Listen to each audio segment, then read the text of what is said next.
नमस्कार। आप देख रहे हैं द न्यूज़ बिहार और बिहार से आ रही हैं कई बड़ी और महत्वपूर्ण खबरें। लेकिन उससे पहले कमेंट करके बताएं कि आप इस वीडियो को किस जिले से देख रहे हैं।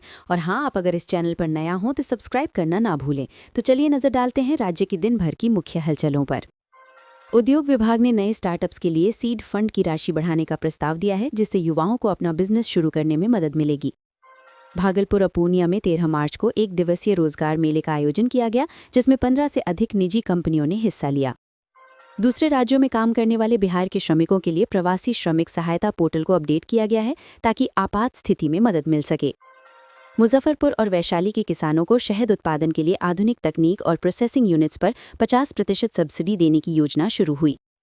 पशु एम्बुलेंस। राज्य के सभी प्रखंडों में मोबाइल वेटनरी यूनिट पशु एम्बुलेंस सेवा को पूरी तरह सक्रिय कर दिया गया है। अब 1962 नंबर पर कॉल कर मदद ली जा सकती है। मधुबनी और दरभंगा को मखाना निर्यात का ग्लोबल हब बनाने के लिए नई पैकेजिंग यूनिट्स का शिलान्यास किया गया।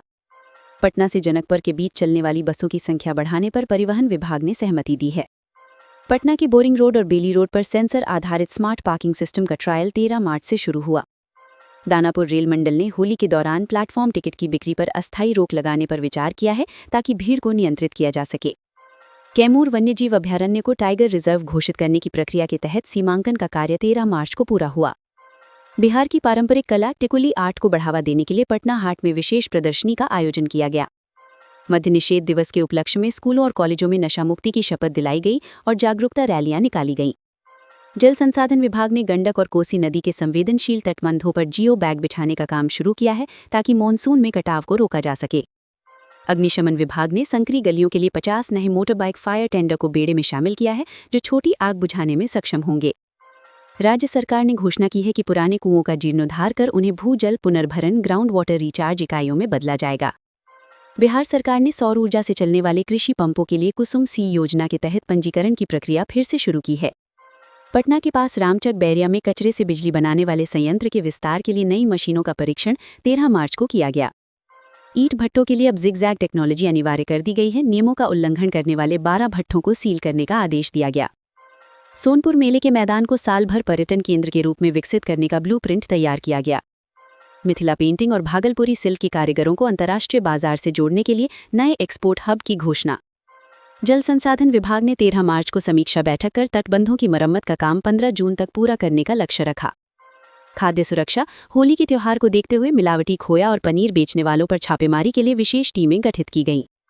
एक पेड़ मां के नाम अभियान के तहत वन विभाग ने मुफ्त पौधों के वितरण के लिए नर्सरियों की सूची जारी की। राजगीर स्थित खेल विश्वविद्यालय के पहले शैक्षणिक सत्र के लिए नामांकन संबंधी अधिसूचना 13 मार्च को जारी की गई। कांस्टेबल और सब इंस्पेक्टर के नए पदों पर बहाली की प्रक्रिया तेज करने के लिए चयन परिषद को निर्देश। लोक शिकायत निवारण कानून के तहत पेंडिंग मामलों को 30 दिनों के भीतर निपटाने का सख्त आदेश जारी किया गया। सोलर लाइट चोरी पर सख्ती। पंचायतों में लगाई गई सोलर स्ट्रीट लाइट्स की चोरी रोकने के लिए अब बैटरी बॉक्स में जीपीएस ट्रैकर लगाने का निर्णय लिया गया है। राज्य के 2000 से अधिक नए ग्राम पंचायतों में पंचायत सरकार भवन के निर्माण के लिए फंड जारी कर दिया गया है। ग्रामीण इलाकों में मनरेगा के तहत हो रहे कार्यों में पारदर्शिता लाने के लिए नए लोकपालों की नियुक्ति प्रक्रिया 13 मार्च से शुरू हुई। राजगीर में बन रही फिल्म सिटी के पहले फेज का काम 80% पूरा हो गया है। तकनीकी उपकरणों के लिए वैश्विक निविदा जारी की गई। मोतिहारी और मुंगेर के जिला स्टेडियमों को फ्लड लाइट और सिंथेटिक ट्रैक से लैस करने की योजना को मंजूरी मिली। जिला स्तर पर आयोजित होने वाले युवा उत्सवों के विजेताओं को 13 मार्च को राज्य स्तरीय प्रतियोगिता के लिए पटना आमंत्रित किया गया। बांका जिले के पास खुदाई में मिले प्राचीन अवशेषों के संरक्षण के लिए भारतीय पुरातत्व सर्वेक्षण एएसआई की टीम ने दौरा किया।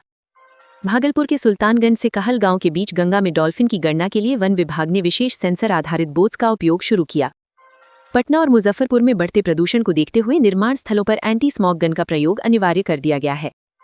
राज्य के 5 नए अनुमंडलों में अत्याधुनिक इंडोर स्टेडियम बनाने के लिए भूमि का आवंटन पूरा कर लिया गया है। स्कूलों में खेल प्रतिभाओं को निखारने के लिए टैलेंट हंट कार्यक्रम का दूसरा चरण 13 मार्च से शुरू हुआ। मोइनुल हक स्टेडियम के पुनर्विकास के लिए अंतर्राष्ट्रीय सलाहकारों की नियुक्ति की प्रक्रिया तेज कर दी गई है। राज्य के 100 नए गांवों में आयुष, आयुर्वेद, यूनानी और होम्योपैथी डिस्पेंसरी खोलने का प्रस्ताव कैबिनेट को भेजा गया है। खसरा और रुबेला के खिलाफ राज्यव्यापी विशेष टीकाकरण अभियान में 13 मार्च तक 80% लक्ष्य हासिल करने का दावा किया गया है। सभी अनुमंडलीय अस्पतालों में ब्लड स्टोरेज यूनिट की स्थापना के लिए तकनीकी उपकरणों की आपूर्ति शुरू हो गई है। नगर विकास विभाग ने वार्ड पार्षदों को अपने क्षेत्र में 5 लाख रुपए तक की छोटी योजनाओं को सीधे मंजूरी देने का वित्तीय अधिकार देने की योजना बनाई है। समाज कल्याण विभाग ने पंचायतों को निर्देश दिया है कि शादी के कार्ड पर जन्म तिथि का उल्लेख करना अनिवार्य करने की दिशा में जागरूकता बढ़ाई जाए। प्रखंड ऑफिसों में जाति, आय और निवास प्रमाण पत्र जारी करने की समय सीमा को घटाकर अब अधिकतम 7 कार्य दिवस करने का लक्ष्य रखा गया है। पटना गया डोभी 4 लेन इस सड़क के अंतिम खंड पर बने नवनिर्मित फ्लाईओवर को 13 मार्च को ट्रायल के लिए खोला गया, जिससे यातायात सुलभ होगा। आरा और बक्सर के बीच 2 प्रमुख रेलवे क्रॉसिंग पर ओवरब्रिज के निर्माण के लिए केंद्र और राज्य सरकार के बीच बजट साझा करने पर सहमति बनी।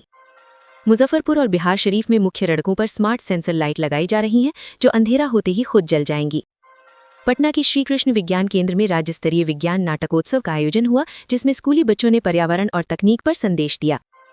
राज्य के पुराने जिला पुस्तकालयों में किंडल और टैबलेट्स जैसी डिजिटल सुविधाएं जोड़ने के लिए 10 करोड़ रुपए का आवंटन हुआ। अप्रैल में होने वाले चैती छठ पर्व को लेकर पटना के गंगा घाटों की सफाई और पहुंच पथों के निर्माण का प्रारंभिक सर्वे 13 मार्च को शुरू हुआ। उपेंद्र महारथी शिल्प अनुसंधान संस्थान में आयोजित हस्तशिल्प प्रदर्शनी का समापन हुआ, जिसमें 50 लाख रुपए से अधिक के उत्पादों की बिक्री हुई। पूर्णिया और कटिहार के शहरी बाजारों में ट्रैफिक जाम से निपटने के लिए सड़कों के किनारे से अवैध कब्जे हटाने की कार्रवाई तेज की गई। पूर्वी चंपारण स्थित विश्व प्रसिद्ध केसरिया बौद्ध स्तूप के चारों ओर लाइट एंड साउंड शो शुरू करने के लिए पर्यटन विभाग ने डीपीआर तैयार की। पटना सिटी के ऐतिहासिक गुरुद्वारों और मंदिरों को जोड़ने के लिए हेरिटेज वॉक का आयोजन किया गया, जिसका उद्देश्य धार्मिक पर्यटन को बढ़ावा देना है। सोनपुर के पास गंडक नदी में वाटर स्पोर्ट्स और रिवर क्रूज शुरू करने की संभावनाओं पर 13 मार्च को एक विशेषज्ञ टीम ने सर्वे किया। सीमांचल के जिलों पूर्णिया किशनगंज में ड्रैगन फ्रूट की खेती कर रहे किसानों को ड्रिप इरिगेशन के लिए विशेष तकनीकी सहायता और सब्सिडी देने की घोषणा की गई।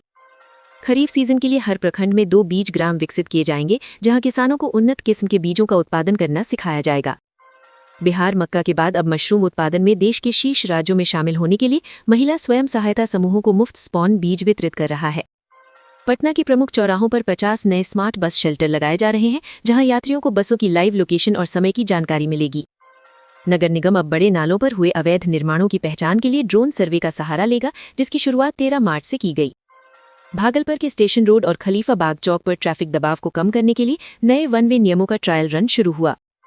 केंद्र सरकार के सहयोग से बिहार के हर जिले में 75 अमृत सरोवरों के निर्माण का लक्ष्य 31 मार्च तक पूरा करने का निर्देश दिया गया। राज्य स्वास्थ्य समिति ने तनाव और अवसाद से जूझ रहे युवाओं के लिए एक नई टेली काउंसलिंग सेवा मन संवाद को 24 घंटे सक्रिय कर दिया है। महादलित बस्तियों के लिए 20 नई मोबाइल डिस्पेंसरी वैनों को हरी झंडी दिखाई गई, जो ऑन द स्पॉट इलाज और दवाएं प्रदान करेंगी। जेपी सेतु पर बढ़ते दबाव को देखते हुए इसके समानांतर बनने वाले नए 6 लेन पुल के लिए पिलर फाउंडेशन का काम 13 मार्च से और तेज किया गया। बिहार के सीमावर्ती इलाकों को जोड़ने वाले इस नए कॉरिडोर के लिए भूमि अधिग्रहण की बाधाओं को दूर करने के लिए विशेष टीम गठित की गई। मुंगेर से भागलपुर के बीच जर्जर सड़क को 4 लेन बनाने के प्रोजेक्ट के तहत ड्रेनेज निर्माण का काम शुरू हुआ। मुजफ्फरपुर के शाही लीची के बागानों में समय से पहले आ रही मंजरी को कीटों से बचाने के लिए कृषि विश्वविद्यालय ने नई गाइडलाइन जारी की। राज्य सरकार ने छोटे किसानों के समूह एफपीओ के लिए 5 से 10 टन क्षमता वाले सोलर कोल्ड स्टोरेज पर 75% सब्सिडी देने का निर्णय लिया है। पटना की इको पार्क में आयोजित 2 दिवसीय पुष्प प्रदर्शनी का 13 मार्च को समापन हुआ, जिसमें गुलाब की नई किस्मों को पुरस्कृत किया गया। दाखिल खारिज की प्रक्रिया में हो रही देरी को देखते हुए अब सॉफ्टवेयर में first in first out system अनिवार्य कर दिया गया है। राज्य के 50 गांवों को स्मार्ट विलेज के रूप में विकसित करने के लिए वहां हाई स्पीड फाइबर और डिजिटल हेल्थ सेंटर की स्थापना शुरू हुई। असंगठित क्षेत्र के श्रमिकों के लिए दुर्घटना बीमा का लाभ सीधे उनके खातों में भेजने हेतु डेटा वेरिफिकेशन का काम तेज किया गया। मार्च के मध्य में ही बढ़ते तापमान को देखते हुए आपदा प्रबंधन विभाग ने सभी स्कूलों में दोपहर 12 बजे के बाद बाहरी गतिविधियों पर रोक लगाने की सलाह दी है। तो ये थी आज की बिहार की 50 बड़ी खबरें। अगर आपको ये वीडियो पसंद आया हो तो वीडियो को लाइक करें, अपने दोस्तों के साथ शेयर करें और चैनल द न्यूज़ बिहार को सब्सक्राइब जरूर करें। हम रोज आपके लिए बिहार की सबसे बड़ी और ताज़ा खबरें लेकर आते हैं। धन्यवाद, मिलते हैं अगली वीडियो में।